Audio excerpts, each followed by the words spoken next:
না, আতিক আমরা আছি চট্টগ্রামের যে ২ জন রিটার্নিং কর্মকর্তা রয়েছেন, তাদের একজন চট্টগ্রাম জেলা প্রশাসকের কার্যালয় এলাকায়।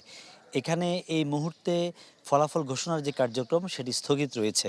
রাত ৩টা পর্যন্ত ফলাফল ঘোষণার সেই কর্মযজ্ঞ চালিয়ে যাচ্ছিলেন জেলা প্রশাসক তথা রিটার্নিং কর্মকর্তা জাহিদুল ইসলাম মিয়া।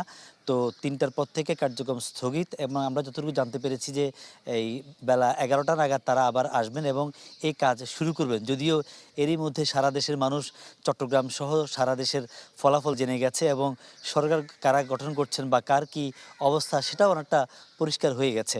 তো এই ফাঁকে একটু বলতে চাই যে আসলে এই রিটার্নিং কর্মকর্তার কার্যালয়ে যে ফলাফল ঘোষণার যে কর্মকাণ্ড সেটি আসলে একটি প্রক্রিয়ার মধ্য দিয়ে হয়।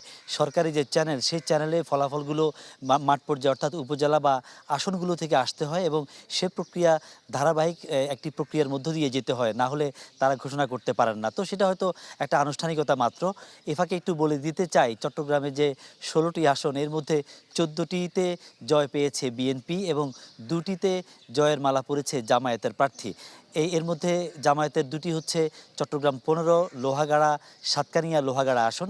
এটি একরকম ধরে রাখার বিষয়। আগে থেকেই সেটি জামায়াতের ঘাঁটি হিসেবে পরিচিত এবং এর পাশে নতুন করে চট্টগ্রাম ১৬ বাঁশখালী আসনে জয়ের মুকুট পড়েছে জামায়াতের প্রার্থী।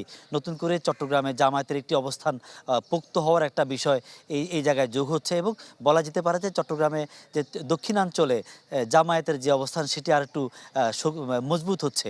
এর বাইরে যদি আমরা বিএনপির অবস্থানটা বলি, বিএনপি ১৪টিতে জয় পেয়েছে এবং এই ১৪ মধ্যে কিন্তু বেশ কয়েকজন আছেন পুরনো প্রার্থী অর্থাৎ যারা আগেও এমপি ছিলেন, মন্ত্রী ছিলেন, এর পাশে নতুন মুখ দেখা যাচ্ছে। তো সব মিলিয়ে আসলে এখন এই নতুন যারা বিজয় লাভ করেছেন তারা নতুন যে যাত্রা সেই যাত্রা কিভাবে শুরু করতে যাচ্ছেন সেটা একটু দেখার বিষয়। আতিক। জি ফখরুল, অনেক ধন্যবাদ আমাদের সাথে যুক্ত হবার জন্য। চট্টগ্রাম থেকে আমাদের সহকর্মী ফখরুল ইসলাম, জনাব সোহরাব হাসান যুক্ত হয়েছিলেন, তিনি জানাচ্ছিলেন সেখানকার আপডেট।